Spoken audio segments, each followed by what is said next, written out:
मी सुरुवातीलाच म्हणालो, या सगळ्यांचं दाणापाणी बंद होऊ शकतं. त्याच्यासाठी हे केवळ काय भावनिक आहे का? नाहीये, त्याला आकड्यांचा आधार आहे. मी तुम्हाला तो दाखवतो की आपण काय करू शकतो.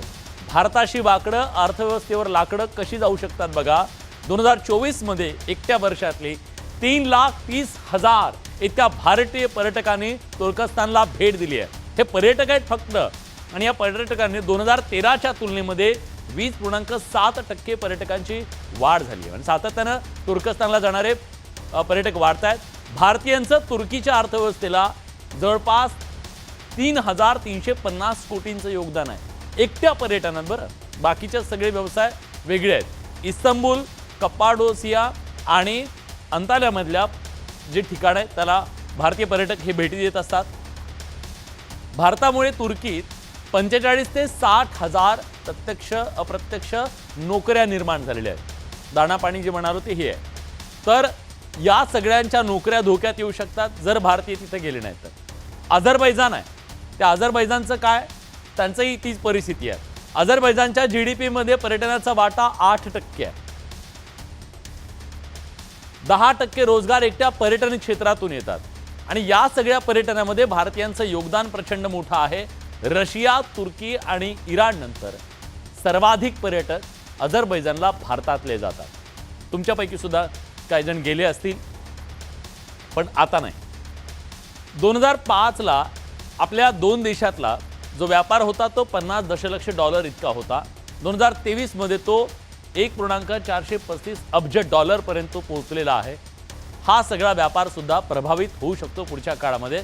भारताकडून $201 दशलक्ष उत्पादनाची निर्यात आता तिथे करण्यात आलेली होती, ती सुद्धा प्रभावित होऊ शकते. आणि सगळ्यात महत्त्वाचं, भारतानं तेल आयात बंद केलं तर अझरबैजानला कडकीला सामोरं जाऊ शकतं. कारण ज्या सगळ्या तेल उत्पादक कंपन्या आहेत त्या मोठ्या प्रमाणात इथून तेल घेत असतात. त्यांनी जर पर्याय घेतला तर मग मात्र यांची अडचण होऊ शकते. पण या सगळ्यातनं जो सध्या सोशल मीडियावरती आणि आता काही वेळापूर्वीच भारत सरकारनं सुद्धा या संदर्भातला निर्णय घेतलेला आहे, त्यांच्या एका कंपनीला बॅन केलेला आहे. पण आता जाणून घेऊया आपण हे सवाल कुठले ज्याची आज आपल्याला चर्चा करायची आहे. बहिष्कारास्त्रानं तुर्कीला वटणीवर खरंच आणता येईल का? यापुढे भारताचा नाद करायचा नाही हे आपण सांगू शकतो का थेट कृतीत नाही भारतीय म्हणून? एक गोळी न चालवता बहिष्कारास्त्र हुकमी एक्का ठरू शकेल का? एक मोठी बाजारपेठ आपण आहोत, ग्राहक पेठ आहोत आपण, आणि ती शक्ती आपण दाखवून देऊन त्यांना गुडघ्यावर आणू शकतो का? सामान्य नागरिकांनी लढाई आता ही हातात घेतली आहे का? सरकारनं कोणी सांगितलेलं नाही यांना, सामान्य माणसाच्या डोक्यात गेले म्हणून सामान्य माणसानं स्वतः सांगितलंय आम्ही यांचं काही घेणार नाहीये, आमचा यांच्यावर बहिष्कार आहे. जागतिक पातळीवर तुर्कीच्या प्रतिमेला या सगळ्याचा धक्का बसेल का?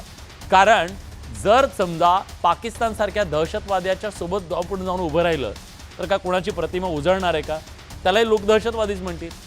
मग बहिष्काराचा आंतरराष्ट्रीय संबंधांवर परिणाम होईल का? कारण तुर्कीचे अनेक मित्र राष्ट्र जे आहेत त्यांचे चांगले संबंध आपले आहेत, त्या मैत्रीवर परिणाम होऊ शकतो का? भारत दबाव आणून त्यांना कोंडीत पकडू शकतो का? तुर्कीनं भारतासोबत बेईमानी केली आहे का?